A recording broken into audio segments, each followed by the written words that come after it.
Avery, whose show is this?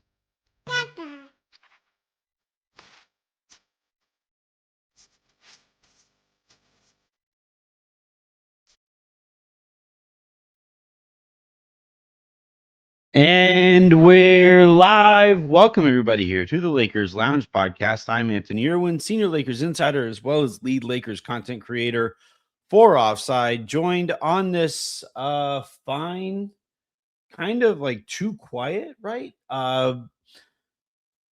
Monday afternoon. I'm just realizing I didn't tell anybody I was going live. So I'm just going to throw the link out there and see who takes that bait. But yeah, no, today's show is going to be a good one in that we have a ton to talk about as we are now officially in the NBA's offseason. The Knicks won the championship. They beat the San Antonio Spurs. And I have some thoughts on that series and the way that played out and what I think the league would be smart to learn from it.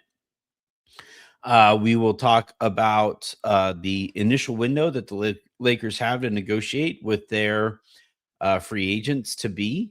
We will talk about the draft as it is coming up and how it seems the Lakers are approaching the draft.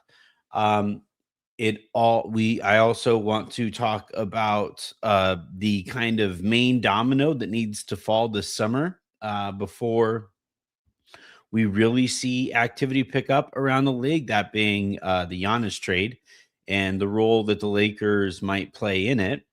And yeah, just kind of generally speaking, we'll talk also obviously about LeBron's situation, Austin's situation, and we will talk about whatever it is that you guys want to talk about as you guys leave us questions and comments over the course of the show.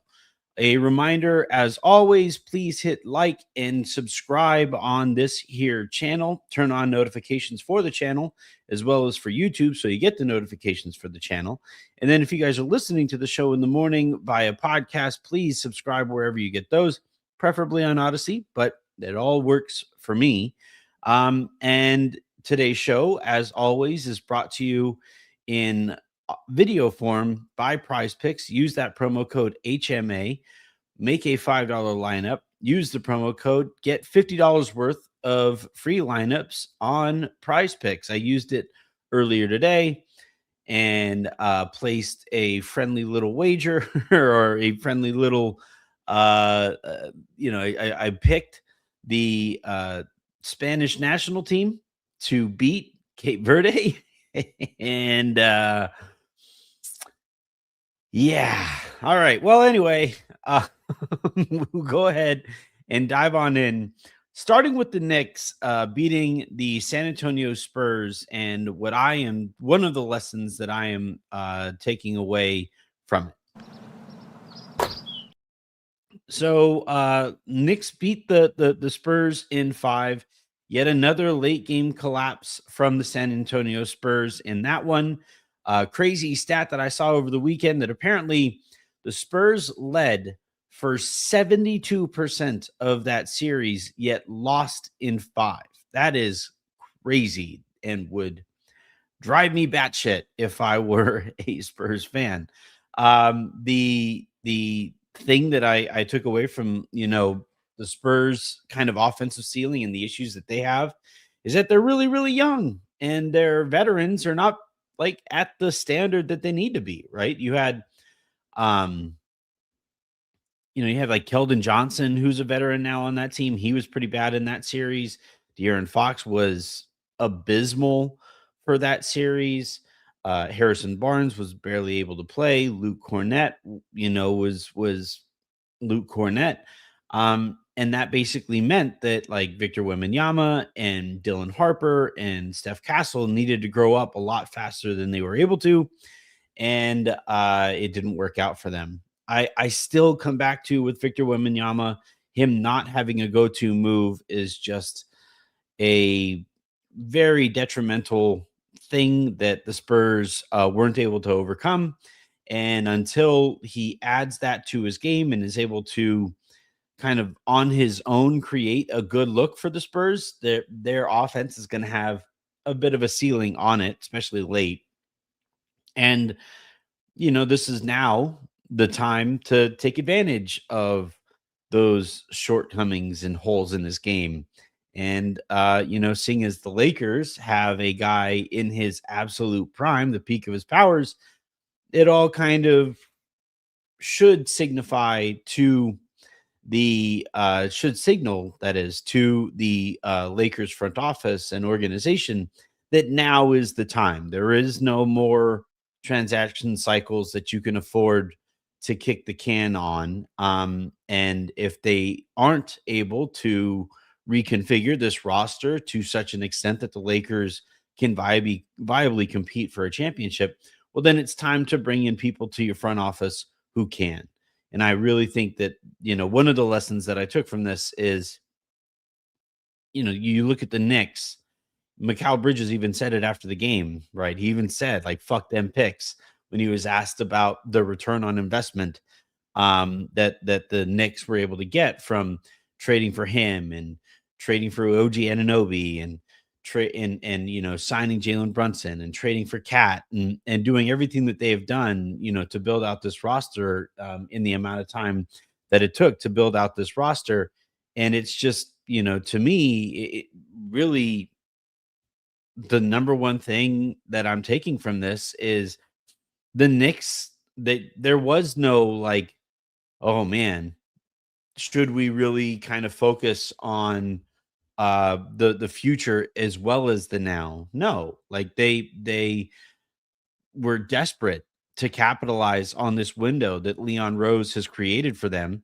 And when they figured out that Tom Thibodeau, somebody who played a pivotal role in changing that organization's culture, when they figured out, or when they decided that he was putting a ceiling on what they could possibly be, especially in the postseason, they ripped the Band-Aid there and said, nope, we have to bring in somebody who will, you know, to a greater extent, maximize this roster.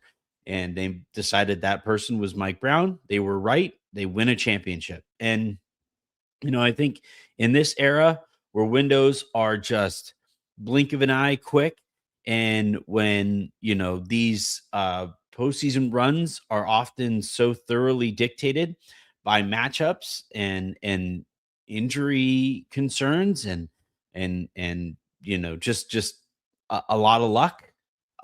It's about maximizing the things that you can control for the now, and then dealing with the future whenever it comes time to deal with the future. And those teams that are not fully in on winning a championship that year, they put themselves at a real disadvantage when they're competing against teams that are, right. And I think this is part of why we have seen so much parity. We haven't had a repeat champion, right, and going on a decade now.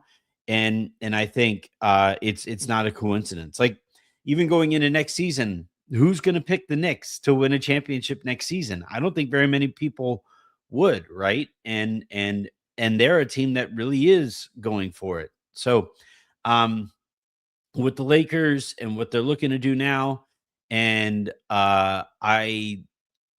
it's very, very clear that if the Lakers want to give themselves a shot at this thing, it's going to take 100% commitment to Luka Doncic's window. And that window, by the way, is now, not maybe this deadline or maybe next summer, maybe this, maybe that. No, no more maybe nonsense bullshit. No, it is go for it now. And that is what I took from the Knicks winning their championship. Congrats to the city of New York. The clips and videos that I saw from that were incredible. All right. Let's go ahead and dive on into some of the stuff that I have been hearing, some of the reports that are out there, right? Try to throw all this together to try to paint you guys a picture of what the offseason looks like right now. And right now, the focus for every single team around the league is Giannis's impending trade availability or current status of being available on the trade market, and the negotiations that are taking place between the Bucks and Miami, and the Celtics in Minnesota, and the Lakers are involved, the Warriors involved. There are, just countless conversations that are going on right now. And, obviously you have the draft coming up. So you have teams that are very, very focused, especially those teams that are atop the lottery, and atop the draft board. You have teams that are obviously focused on that more so than this Milwaukee stuff. But for every team that is interested in winning a championship in the next few years, they are all very, very focused, or at least keyed in on how things are going here with Giannis. And I found it interesting over the weekend, did a lot of digging about this, and I saw is talk Franco kind of asked this question. Oh, I lost it. So, but to basically paraphrase, is talk, there was talk at the deadline at, the Lakers were in on Giannis, and that Giannis might have interest in playing for the Lakers. And now we arrive at Giannis's, probably um, soonish actual acquisition by some team. And the Lakers just haven't figured in to what's going on there as far as the reporting about it has gone. And, I asked about this over the weekend, and, I got no like hard line answer on this. And part of the part of what's going on here is a lot of people just haven't been able to nail down what it is Giannis actually wants. And if they do eventually nail down what it is Giannis actually wants, he changes his mind a lot. And this is a major decision for his career here moving forward, for his life here moving forward. And if he where he winds up is going to just immensely impact him and his family and his career and his image and his perception and his brand. And as such, some days he wakes up and he feels like, I want this. Some days he wakes up and he feels like, I want that. And he has made it known to Milwaukee some of the things that he is kind of looking for. He has made it known to some of these teams, and his camp has made it known to some of these teams what it is he is looking for here moving forward. And that's a moving target. And that's kind of the difficulty that we have run into on these Giannis trade talks and trade requests or trade demands. It has it He has been undecided on whether he wants to trade for a couple of years. He has been unclear on how, if he does want a trade, how he wants to make it known that he wants a trade. He is very aware of the impact of a trade request to his perception and his standing in the city of Milwaukee. And that is another factor here that's kind of going on. And the Bucks also, like, they don't want to trade the best player they have had since Kareem, um, with anything other than the most leverage they could possibly have. And until Giannis comes out and specifically states and clearly, explicitly states, uh, yeah, I'm not coming back here next year. I demand that you trade me right now. Here's a list of teams that I am looking for. Here's a shorter list of teams that I would re-sign with or extend with.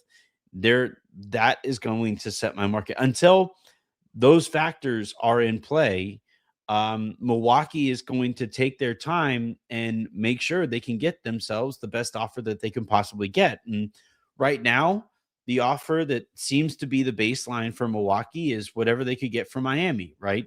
Whether it's Tyler Hero and Jaime Jaquez and Khalil Ware and whatever picks they can send over. That's kind of the starting point for Milwaukee. Milwaukee clearly isn't over the moon on that trade package. So they're trying to see if Boston wants to get more involved with Jalen Brown's name being one that comes up really frequently in those negotiations. They want to see if Minnesota gets involved, and would they put Jaden McDaniels on the table for Giannis here? Would they put Naz Reid? Would they put Rudy Gobert on the table? Can a third team get involved here who would be interested in a Rudy Gobert, or in a Tyler Hero, and or in a Jalen Brown as well, and we're they just Milwaukee knows that trade offer is there and isn't going anywhere. So they're going to take their time, and this is probably going to go up right up until draft day. For the Lakers, if they're going to be involved, their involvement almost has to take place on draft day, and that is another factor here for Milwaukee. So, how this is going to play out, I don't quite know. I do sense a little bit less confidence from the Lakers and their chances at landing Giannis this summer compared to the way that they were kind of talking about it closer to the deadline. But I also think that confidence waxes and wanes with every new whisper that comes out about what Giannis is looking for. So yeah, until he's actually traded, I think this is going to be a situation that once again kind of drags out a little bit. Whether it's whether the Lakers involvement in this is landing Giannis or landing one of the players that gets moved here. And if Milwaukee is more interested in financial flexibility than a player like Tyler Hero or Hawkes, who is on the verge of getting paid again, um, the Lakers are looking to either land Giannis or facilitate the trade and take somebody into their cap space, which, by the way, they're moving as if cap space is something that they can use as a tool, is a bit of a tell on how they feel about LeBron and how they feel about Rui and some of the guys who could opt in or out. But yeah, the Giannis thing is the first domino, and then from there you got the draft, and I guess we should probably talk about how the Lakers are approaching said draft. The main thing that I keep hearing as far as the Lakers' approach to the draft here is flexibility. And they are working guys out. They have some player archetypes that they would like to acquire with the 25th pick if it is something that they use, but they also understand that this team needs to take a couple real tangible steps forward here. And if they are going to do that, that 25th pick might become very handy. So that is something that they've had conversations with teams around the league to see what the return on a trade involving that 25th pick could be. I have heard that they have spoken to, as an example, the Utah Jazz about Walker Kessler. Now, they've been in talks with Utah about Walker Kessler for about as long as my son has been around here. So, take that with whatever grain of salt that you want to. But they are interested in acquiring a bona fide starting center. I do get the sense that they would like for that center to be, at, basically on Luka Doncic's timeline, or just like slightly younger than that, so that big could improve by way of Luka and by way of his own natural development. Um, so that is something that, that Walker Kessler also checks as a box as well. There is some concern about Walker's health status and how frequently he finds himself on the injured list.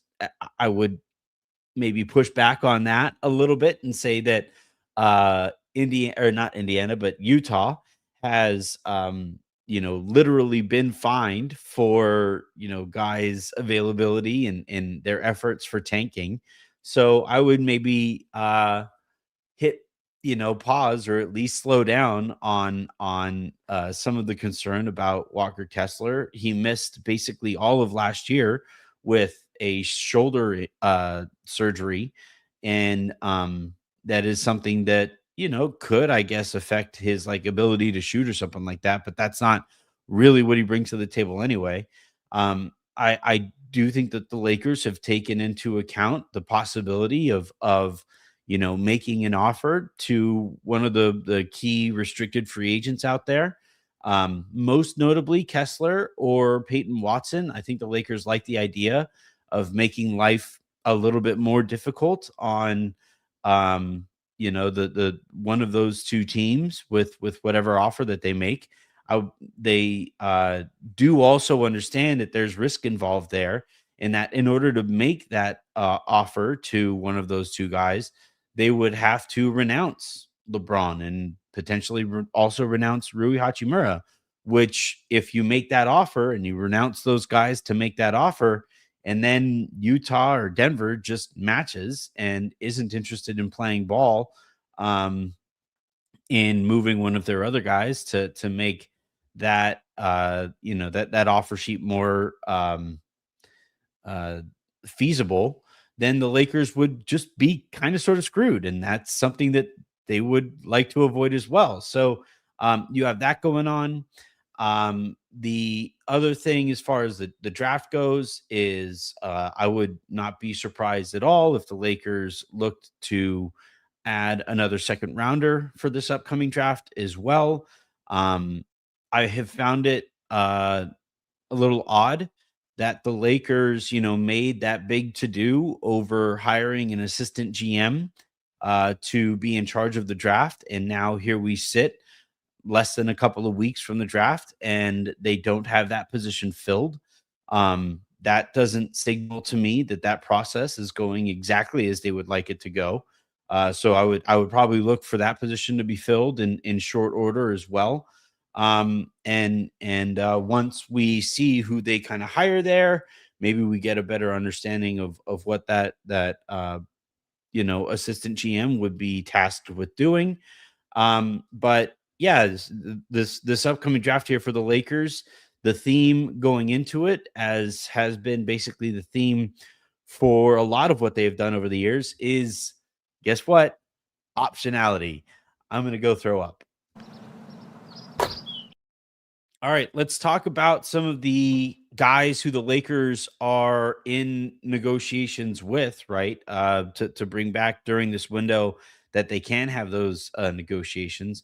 I would also point out, before we talk about like this window specifically, but these conversations can date way back, right? And in like LeBron's case, I saw that Rich Paul said that he and LeBron haven't spoken about, whatever plan that they have. And Rich Paul knows that like roughly a third of the team would be interested in having LeBron, tomorrow or whatever it was that he said.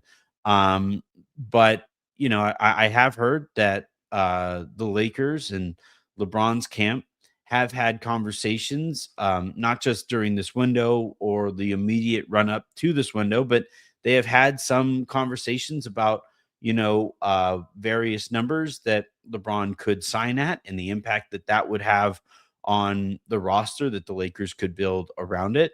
I guess I should have said this earlier, but one of my main takeaways also from the Knicks winning their championship is the advantage that pay cuts give to their teams. And I don't I don't want to enter the business of telling guys that they'd better take a pay cut if they want to compete for a championship.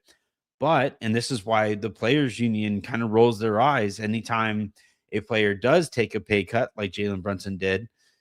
Like that applies inherent pressure to every other star or superstar in the league to do just that. Because if like next year, if like Austin Reaves gets the kind of number that has been thrown out there, which like is nearing or even exceeds the 40s, well, he might be paid, I think, the same amount, or if not more than Jalen Brunson contract. Yeah, so next year, Jalen Brunson is going to be on the books for $37.7 million next year. And if Austin is on the Lakers books for $47 million next year, well, then the Lakers, just as a starting point, would be at a huge disadvantage, seeing as the Knicks would be paying the finals MVP $10 million less per year than the Lakers would be paying Austin Reaves, who like missed the first round of this year's playoffs and has some postseason questions of his own. So yeah, I don't like basically using this platform to tell guys to take less. I'm not explicitly saying that. I am just stating a factual accuracy here in saying that so long as any superstar takes less, any team that has a superstar who takes their full max would find themselves at a bit of a disadvantage to that team whose superstar took a bit of a pay cut. And um, I wish that the CBA wasn't built in this way. And I wish that the owners hadn't got this huge win over the players union, that led to this CBA. But this is just the reality of the situation. So, kind of bringing this conversation back to the guys who the Lakers are currently negotiating with, LeBron, Austin, Rui. It does kind of, it is worth mentioning that one of the things that Rob Pelinka is probably going to have to say to all of those guys is, look, here is what you probably feel like you're worth. Here is the impact that this would have on this roster. Here is what we would like to do if you do come in at a number lower than you were maybe looking for, going into these negotiations. And you're just going to have to trust that I put that money to proper use. And part of the reason that LeBron hasn't been interested in taking that pay cut to potentially help the Lakers build a better roster around him is that he doesn't necessarily trust that Rob Pelinka can actually put that money to the kind of use that he would take a pay cut for. And that has played a role in some of those conversations as well here. So like part of this also is it's on Rob to be able to very clearly explain what it is he would plan to do with the money that he would, stand to benefit from if guys take a little bit less, take a bit of a bit of a haircut here. It's an awkward conversation. It's not one that I enjoy having, but it's one that the Lakers are going to have. And we'll see how those conversations go.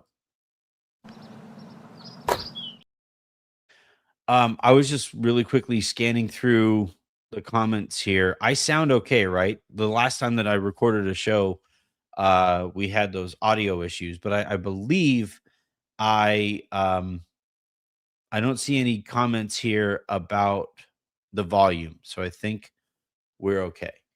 I don't know why you guys are saying, Anthony, please make it clear that Brunson did not actually take a straight up discount. That is spreading false info and creates a disingenuous narrative. Uh, Brunson's max was up here.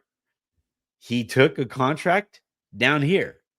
And this was, by the way, the max. Like, this wasn't even the max that the Mavericks could pay him. This was the max that another team could pay him, which is below the max that Dallas could have paid him.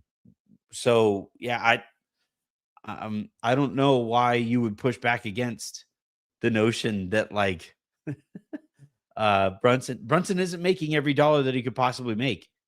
And you compare that to how these conversations have gone about LeBron's upcoming contract, and even the one that LeBron played on last year, or um the number that, like, Austin could potentially make compared to the number that would stand to benefit the Lakers. Like, whether you want to whether you don't like the narrative or not, that doesn't change anything. Brunson is not making the most money that he could possibly make. He took a huge pay cut compared to what it would normally take a team signing a free agent away. The Knicks literally, I think, gave up a second rounder and were fined for tampering in during the process that led to Jalen Brunson taking this number. It honestly is probably worth one of Pablo Torre's podcast series to see what's going on there and why it was Brunson was willing to take that much less. So yeah, I apologize if you don't like the narrative, but that's the truth. Now, as far as, like, all right, so heard over the weekend that LeBron and the Lakers have had conversations about numbers. Heard over the weekend that the Lakers and Reaves's camp have had conversations, productive ones. The anticipation is that Reaves is going to be back. At what number, I couldn't tell you, but he is. I would be pretty surprised if Austin Reaves isn't a Laker next year.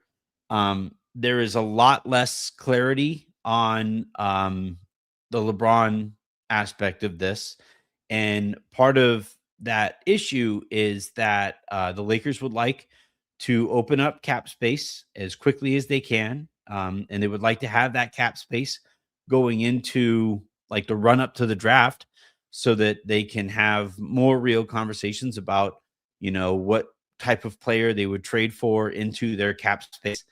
Um, and as a result of that, they could potentially have to renounce LeBron James. And one of the questions that I asked over the weekend that I wasn't able to get the kind of clarity I was hoping for, but I asked if LeBron and his camp would, like, take it personally that the Lakers would renounce his rights, and would renouncing LeBron's rights basically mean that he is gone. Um, I wasn't told yes, but I also wasn't told no, and that leaves me in kind of an awkward spot. I still have to get, obviously, a lot more clarity on that front. Um, but again, this is one of those spots where Rob Pelinka would have to have a productive conversation with LeBron, explain to him what he would be looking to do with the space that they would be opening up, what kind of roster LeBron would be re-signing to play on, depending on whatever number it is that LeBron lands at. And I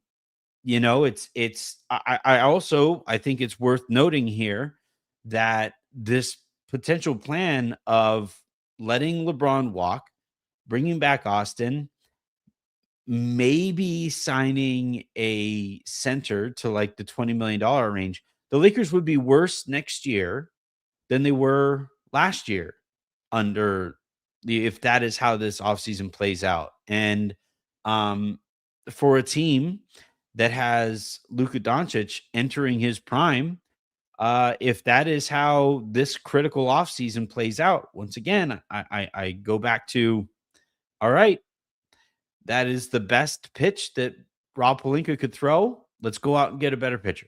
You know, that's kind of where I'm at. So um we'll see what numbers all of these guys come back at. The Lakers are also interested in bringing back Rui, and they're um, it seems to me that like if LeBron walks, then I would probably bank on Rui being back as the team's starting power forward in LeBron's place. And again, if that's a team that you bring back next year at a time where you're trying to maximize a window, letting LeBron walk as a free agent and getting better after that transaction window is fraught, is what I will say. It is not how I would like to see this offseason go. So, yeah, I hope that isn't how this plays out. I hope that LeBron and the Lakers and Clutch and the Lakers can come to terms on a deal that makes sense for both sides. I actually think it makes a lot of sense for the Lakers and LeBron to very quickly agree to terms on like a 2-year, 40 to $45 million contract. Maybe even with a player option for that second year if LeBron does decide to hang him up. But I think for what the Lakers would are looking to do, which is create cap space, that is one way that you can keep LeBron, eliminate that drama. You would be paying LeBron more than Golden State can, or like New York or Cleveland can pay him. And that way you get that kind of taken care of in with enough time to adjust the rest of your off season there. But you also, by doing that, um, limit what you can do in terms of cap space there. And like if you sign LeBron to that number, I think you pretty much like solidify Rui is gone. Unless he is willing to come back at like the mid-level exception for multiple years or something like that after the Lakers renounce his free agency rights. Um, but like if anything, if there's one thing that like this quick and brief free free agency and offseason primer should teach you, and whether it's this one, whether it's one you listen to from Jovan, whether it's one you listen to from the LFR guys, you know, I think one thing that we all would want to, hammer home here in these conversations is the Lakers left themselves a lot of work to do. And to have the kind of offseason that the Lakers have to have, their margin for error, that path that they have to walk is razor thin. So, you know, good luck to those involved. I'm a little nervous. Let's see. I saw I'm supposed to get off the air here relatively quickly. Jen called me and I need to start cooking. So I am going to dive on into some of your guys' questions, and then I'll as we get closer to the draft and stuff like that, I'll host a proper mailbag episode. We got super comments here, which means we get to play the most important sound on the show. All right, Chad Green 7624 writes, sign and trade Rui to the Magic for Suggs. What are your thoughts? So the Lakers in this case would be taking Suggs into their cap space. You probably have to give up more beyond Rui, so probably giving up a first rounder here in this one, in this case. I don't hate it. I think if you're going to acquire a player like Suggs, I would rather just open up whatever cap space I have to. You're essentially trading Rui in this case anyway. But I would renounce Rui's rights, open up as much cap space as I can, and commit to signing Ayo Dosunmu away from Minnesota. That gives you flexibility in case you can't come to terms with Austin on a deal that you can work with moving forward, or that you can, move moving forward if you have to. I really like the fit of IU with Luca. Um, he is, he shot the ball really well last year, and is a very solid point of attack defender, good athlete, all that stuff. I also like the idea of having Dusunmu and Luca and Austin, if that's the route that you go here. And in this case, if somehow, some way, Marcus Smart opts in to the contract that he has next year, then I think that solidifies a really fun guard room. That's one thing that I would probably look to do here as well.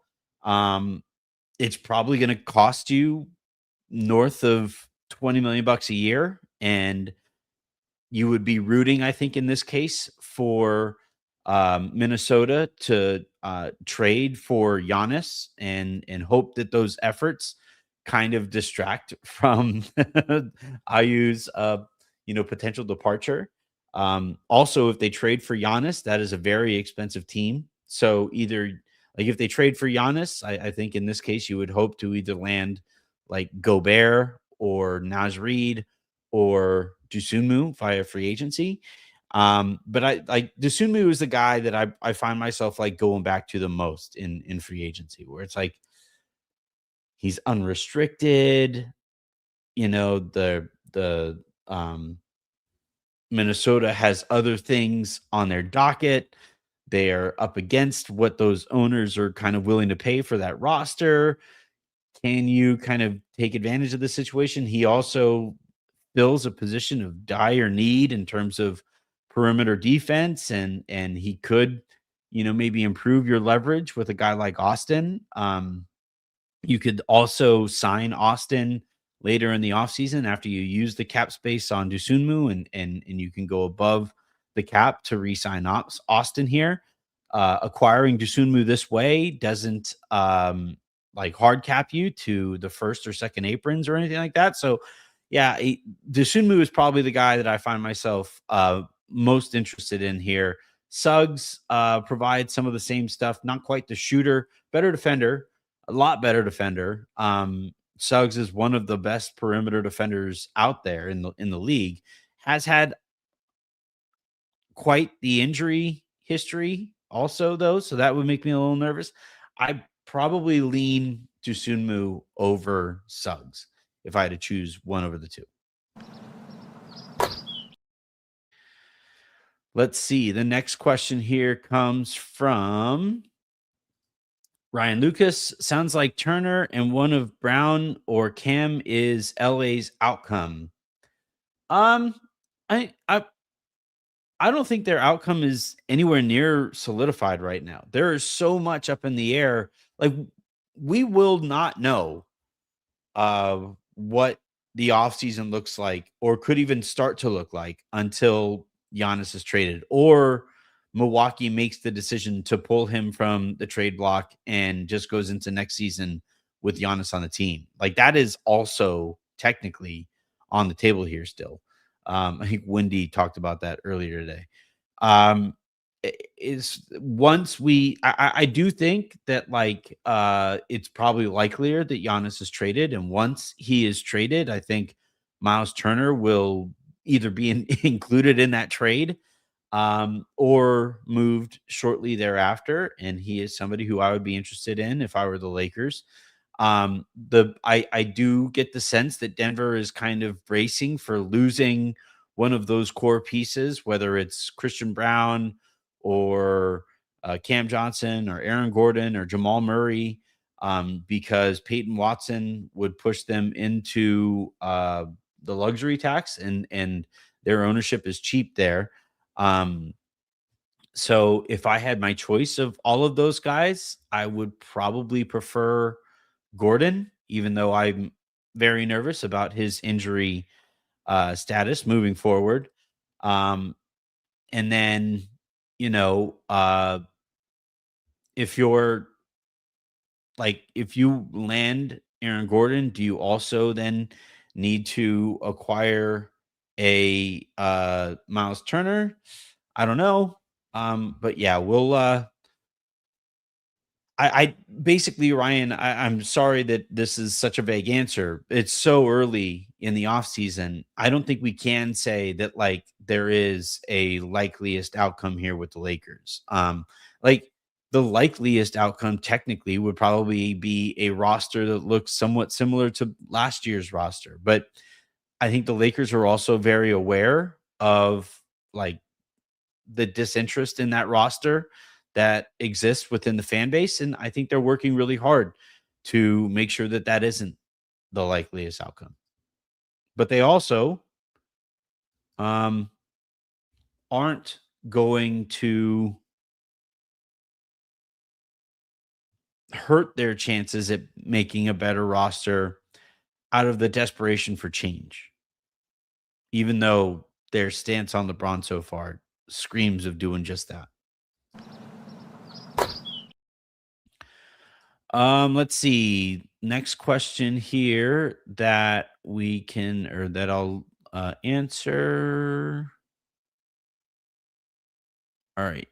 I think yeah, I'm gonna go ahead and run. My wife has now called me 3 times, which means I'm in deep shit. So um what I'm gonna do for these off-season shows is they're gonna be somewhat shorter than usual, unless I have a guest who wants to go a little bit longer.